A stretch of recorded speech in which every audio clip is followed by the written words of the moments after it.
No on the Sandy flood relief. Well, let's bring in New York Democratic Congressman Gregory Meeks and also the Club for Growth's Andy Roth. To both of you, thank you for your time. Congressman, I'd like to get to you first of all. This hurricane was back in October. Is this too little too late? Well, it is. I think that we're now 70 days past the hurricane. Generally, we work and come together as Americans to help Americans with emergency funding.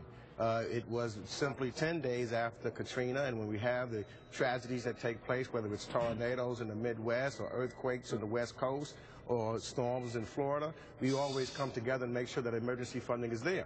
So now we are 70 days down, and there's still some, so we need the emergency funding done. So this is the, as you've indicated, this is the beginning that was agreed upon with leadership after they abruptly decided to take it off the schedule last Tuesday. This is the beginning because otherwise the flood insurance would have been expired next week, and then we come back, as you report, we'll look at the bigger relief bill to help rebuild New York, Connecticut, and New Jersey. So, Andy, I mean, Sandy victims have now had to wait for nearly 70 days. Why are you saying that Congress should have voted no to the Sandy aid bill? Well, we're not opposed to disaster relief in general. We're opposed to it being spent in an irresponsible way.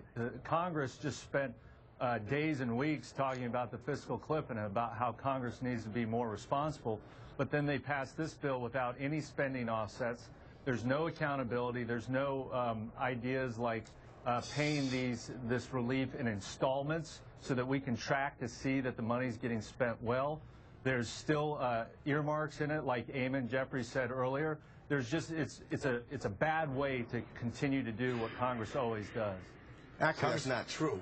The fact of the matter is, what happened here in this bill, some of the spending items that had been referred to in the Senate bill were stripped out of the House bill. The Speaker, and I give great praise to my colleagues on the other side of the aisle, Michael Grimm and Peter King. What we did, we worked collectively together with Governor Christie and with Governor Cuomo. And so, therefore, the Speaker asked for both the mayor and the governors to come and to show how this money is going to be spent. And a lot of those items that were being talked about that were in the Senate bill were stripped out, never been in the House bill. They were Congressman Meeks, if I could ask you a question, I'd like to get this answer, because the Club for Growth and other conservative groups say, look, the federal government just shouldn't be in the flood insurance business in the first place. That's better left to the private sector. What's your argument for why this is appropriate federal business? Why should the federal government be issuing flood insurance at all, Congressman?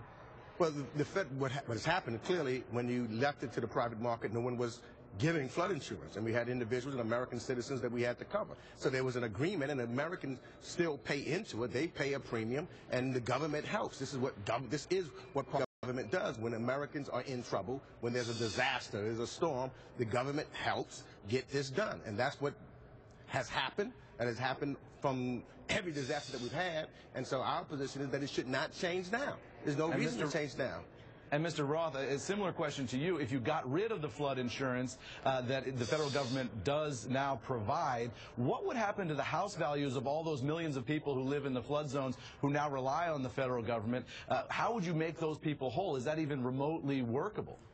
Well, that's a good question, but we should definitely explore it. You know, the insurance industry actually likes the current system because they assume none of the risk, and the government pays them to sell and service these policies. So we need, it's kind of an incestuous relationship between the industry and government. The flood insurance program has been around for over 40 years. I think we need to try the free market for a change rather than relying on the government to subsidize these policies. Andy, do you also believe that if indeed the government is in a position to bail out these victims, that the government would be in a position to tell people, you're on your own if you want to live in a flood zone? No. What we prefer is that this be handled by the states themselves. When you localize disaster relief, there's much more accountability, and the relief is much more effective, because right now, these regions all across the country, they send $1 to Washington. Washington chews up a portion of it with its bureaucracy and sends the money right back as relief. The local governments and the state governments need to be in charge of this, and that's something that we should be focused on long term. Here's where we stand right now. We have a number of individuals that are in desperate need. And that's what this bill is about now. Telling people to vote no is telling people to turn their backs on American citizens, be they Democrat, be they Republicans, or whoever they are. We have people who are in need today, and the United States government, the United States Congress, needs to come to the rescue of our American citizens. Well, Congressman, thank you very much. We've got spending cuts. Pay for it. Understood. Great debate. Thank you so much to both of you for your candid responses, Congressman, and also Eamon Jarvis, thank you for jumping in too.